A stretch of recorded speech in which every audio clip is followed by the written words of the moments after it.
আসসালামু আলাইকুম, সবাইকে কেমন আছেন সবাই? আশা করছি ভালো আছেন। আজকে দুটি কমন উপকরণ দিয়ে আপনাদেরকে টিকিয়া কাবাব করে দেখাবো। যা খুবই কমন, সবার বাসায় থাকে, যার জন্য বাজারে যেতে হবে না। আর এই কাবাবটি খেলেই আপনি নিজেই অবাক হয়ে যাবেন যে মাংস ছাড়াও কীভাবে কাবাব এত মজা হতে পারে। আজকে আমি আপনাদেরকে দেখাবো কিভাবে তেল ছাড়া পেঁয়াজ বেরেস্তা করা যায়। প্রথমে আমি একটি ফ্রাই প্যান চুলায় গরম করে নিয়েছি, তারপর পেঁয়াজগুলো এর মধ্যে দিয়ে দিয়েছি। তেল ব্যবহার না করে মাঝারি আঁচে পেঁয়াজগুলো নেড়ে চেড়ে ভাজতে থাকুন। ধীরে ধীরে পেঁয়াজের ভেতরের পানি শুকিয়ে যাবে এবং পেঁয়াজ নরম হয়ে আসবে। এভাবে কিছুক্ষণ নেড়ে চেড়ে ভাজলে দেখবেন পেঁয়াজের রং ধীরে ধীরে সোনালি হয়ে যাচ্ছে। এই সময় আঁচ একটু কমিয়ে দিন যাতে পুড়ে না যায়। ব্যাস, একদম তেল ছাড়া মজাদার পেঁয়াজ বেরেস্তা তৈরি। এটা পোলাও, বিরিয়ানি, খিচুড়ি বা অনেক রান্নার ব্যবহার করতে পারবেন। দেখুন একদম ক্রিস্পি হয়েছে। শব্দ শুনলেই আপনারা বুঝতে পারতেন যে কতটা ক্রিস্পি হয়েছে এই পেঁয়াজ বেরেস্তাটা। কয়েকটা আলু টুকরো টুকরো করে আমি ভালোভাবে সেদ্ধ করে নিয়েছি। এখন আমি সেদ্ধ আলুগুলো ভালো করে ম্যাশ করে নিচ্ছি।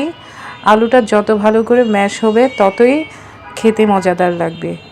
দেখতে পাচ্ছেন আলুগুলো একদম নরম, তাই ম্যাশ করতেও খুব সহজ হচ্ছে। আমি একটু একটু করে চটকে নিচ্ছি যাতে কোনো বড় টুকরা না থাকে। এই ম্যাশ করা আলুর মধ্যে আমি সব ধরনের মশলাগুলো ইউজ করব। মশলা যখন আমি ইউজ করব তখন আপনারা একটু ভালো করে খেয়াল করে দেখবেন সব কিছু যাতে ঠিকঠাক মতো হয়, ওভাবেই ফলো করবেন। তাতে দেখবেন আপনিও আমার মতো একটি খুব মজাদার আলু এবং ডিমের কাবাব তৈরি করে আপনার বাসার সবার মন জয় করতে পেরেছেন। এই কাবাবটি খুবই মজা। আমি মুখে বললে বিশ্বাস হবে না, আপনারা অবশ্যই বাসায় তৈরি করে খেয়ে দেখবেন।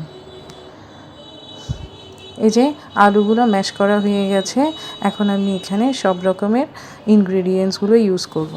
প্রথমেই দিচ্ছি 1 চা চামচ মরিচের গুঁড়া, দিচ্ছি সামান্য পরিমাণ হলুদের গুঁড়া আর একটু জিরার গুঁড়া। এরপর দিচ্ছি গোলমরিচের গুঁড়া, কালো গোলমরিচের গুঁড়া এখানে ইউজ করছি আমি, যাতে সুন্দর একটি ফ্লেভার আসবে। এবং দিয়ে দিলাম গরম মশলার গুঁড়া। এখন আমি দিয়ে দিচ্ছি ঘি এখানে যত বেশি দেবেন ততই টেস্টি হবে। এরপর আমি দিয়ে দিচ্ছি স্বাদ মতো লবণ, দিয়ে দিলাম টমেটো সস এবং আমি দিচ্ছি সয়া সস আমি এখানে 2 চা চামচ ইউজ করেছি।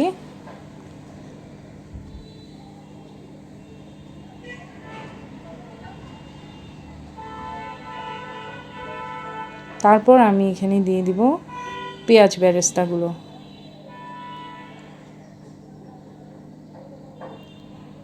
এরপর আমি দিয়ে দিলাম সিদ্ধ করা ডিম, দুটো স্লাইস করে কেটে নিয়েছি আমি ছোট ছোট করে। তারপর আমি দিয়ে দিলাম পুদিনা পাতা।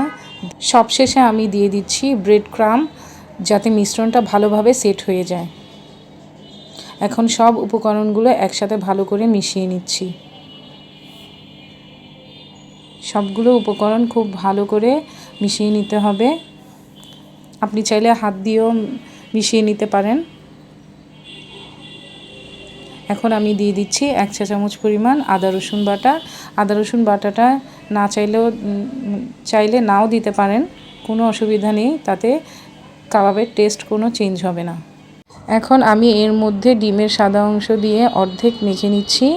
আমি একসাথে সবটা দিচ্ছি না, কারণ শুরুতেই সব ডিম মেশালে মিশ্রণটা বেশি নরম হয়ে যেতে পারে। তাই আগে অল্পটা দিয়ে ভালো করে মেখে নিচ্ছি যাতে মিশ্রণটা ঠিকভাবে সেট থাকে।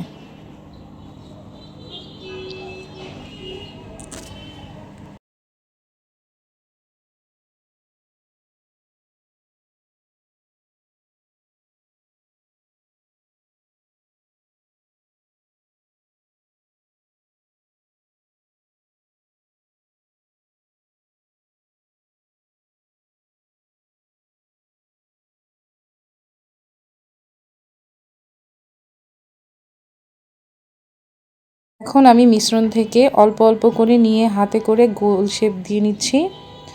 গোল চ্যাপ্টা শেপ দিচ্ছি আমি এখানে। আপনারা চাইলে গোল বলের মতো শেপ দিতে পারেন, যাতে ভাজার সময় সুন্দর ক্রিস্পি হয়। সবগুলো এভাবে শেপ দিয়ে প্রস্তুত করে নিচ্ছি আমি। যে অর্ধেকটুকু আমি মাখিয়েছি ডিমের সাদা অংশ দিয়ে, ওই অর্ধেকটুকুই আমি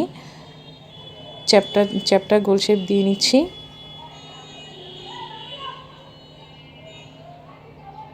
আপনারা গোল বলের মতো শেপ দিয়ে নিতে পারেন। চুলায় একটি ফ্রাই প্যান বসিয়ে তেল দিয়ে দিলাম আমি। এখানে ডুবোভাবে ভাজা পরিমাণ তেল আমি এখানে দিয়েছি। তারপর আমি গোল শেপগুলোকে একে একে তেলের মধ্যে দিয়ে দিচ্ছি। মাঝারি আঁচে ধীরে ধীরে ভেজে নিচ্ছি, যাতে ভেতরটা ভালোভাবে সেদ্ধ হয় এবং বাইরেরটা সুন্দর ক্রিস্পি হয়। দেখতে পাচ্ছেন ধীরে ধীরে সুন্দর সোনালি রং চলে আসছে।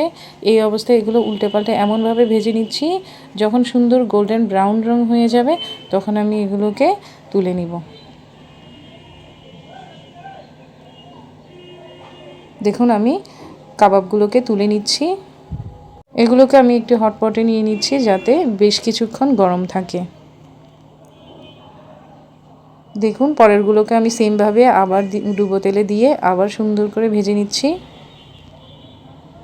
এই খুব সহজে তৈরি হয়ে গেল আমাদের মজাদার ক্রিস্পি স্ন্যাক্স। বাইরেরটা একদম ক্রিস্পি আর ভেতরেরটা নরম ও সুস্বাদু।